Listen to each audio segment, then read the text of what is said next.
Hingga suatu pagi, Suroto mendadak sakit. Tapi anehnya, sakit yang dideritanya tidak dapat terdeteksi diagnosa dokter. Hai, selamat malam. Pastikan diri Anda tidak sendiri hari ini karena di sini akan berbagi cerita-cerita misteri. Dan cerita misteri kali ini adalah azab akibat pesugihan genderuwo dengan tumbal keluarga sendiri. Sobat Misteri, gimana kabarnya hari ini? Semoga kita selalu diberikan kesehatan dan juga diberikan kebahagiaan. Terima kasih buat kalian yang sudah klik video ini, dan buat kalian yang belum subscribe, kalian bisa klik tombol subscribe-nya. Dan selamat datang di cerita misteri.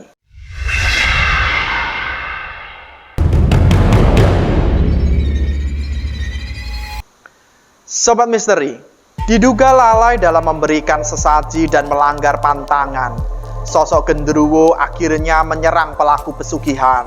Janganlah pernah tergoda untuk melakukan pesugihan genderuwo karena tumbal yang diberikan tidaklah mudah. Seperti yang terjadi pada seseorang di cerita ini. Nama dan tempat kami samarkan. Langsung saja kita mulai ceritanya. Di sudut kota, seorang lelaki tua kurus berpakaian compang-camping dan bertampang kumal senyum-senyum sendiri di tengah pasar. Bukannya iba, setiap orang yang melewatinya akan merasa jijik dan enggan untuk mendekatinya. Inilah karma pesugihan genderuwo di dunia nyata yang sebenarnya. Siapa sangka laki-laki yang berpenampilan kotor dan lusuh tersebut adalah mantan orang kaya dan pejabat desa di daerah setempat. Terkuaklah tragedi memilukan yang menimpa Suroto beberapa tahun silam. Menurut warga sekitar, ia mengalami sakit jiwa akibat ulahnya sendiri melakukan pesugihan genderuwo. Suroto sangat serakah dan tamak. Ia tidak puas dengan apa yang didapatkan. Ia ingin meraih yang lebih dan lebih dan lebih lagi hingga akhirnya termakan ambisi sendiri, ucap Damar, warga setempat. Dahulu Suroto sangatlah berjaya dengan kehidupannya yang mewah. Namun kini ia harus menderita, hidup kekurangan dan hilang akal. Selanjutnya Damar menceritakan kisah hidup Suroto yang kelam. Dikisahkan jika Suroto sempat jatuh hati kepada seorang gadis desa yang sangat cantik. Hanya saja ia bukanlah orang berada dan tidak memiliki harta yang melimpah. Walaupun begitu, Suroto tak hilang akal dan meminta bantuan dukun pesugihan untuk melakukan guna-guna kepada calon istrinya. Dari penuturan Damar, mereka akhirnya menikah hingga dikaruniai beberapa anak. Keceriaan keluarga kecil ini lambat laun pudar karena status Suroto yang seorang pengangguran. Untuk menghidupi keluarganya, Suroto meminta bantuan dukun agar diberikan kekayaan mendadak. Dengan berbagai syarat yang berat, akhirnya Suroto menyanggupi ritual dan tumbal pesugihan genderuwo yang harus diberikan.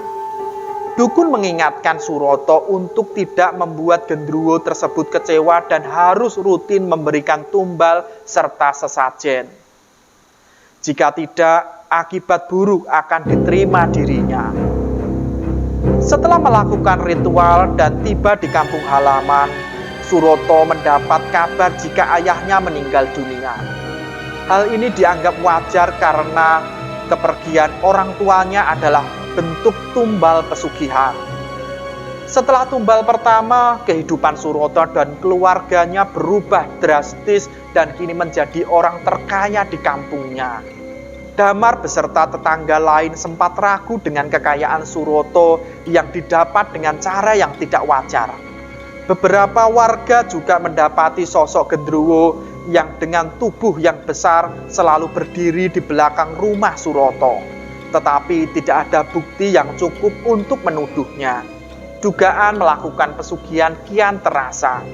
Dimulai dari anaknya yang tewas secara tiba-tiba, hingga ibunya sendiri yang harus meregang nyawa secara tragis dalam waktu berdekatan.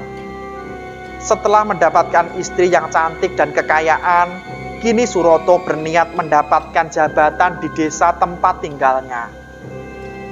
Akan tetapi petaka akhirnya dialami Suroto. Kehidupan yang nyaman hasil pesugihan tidak berlangsung selamanya.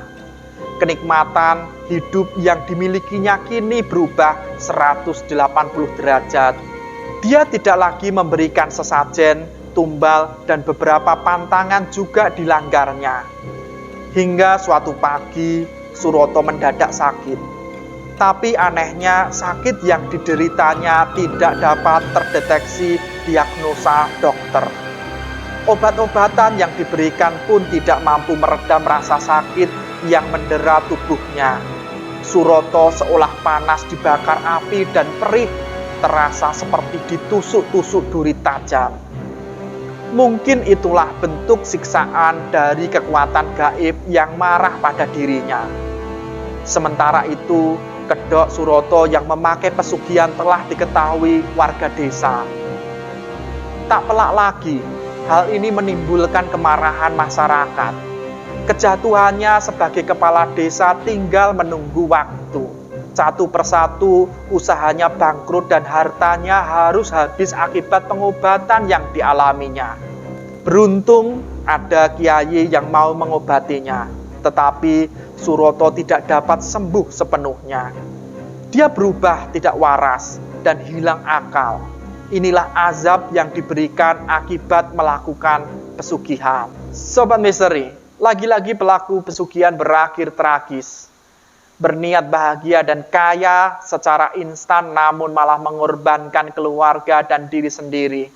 Semoga kita bisa mengambil hikmah dari cerita ini dan jangan merasa pemberani sebelum subscribe channel ini. Jumpa lagi di cerita misteri selanjutnya.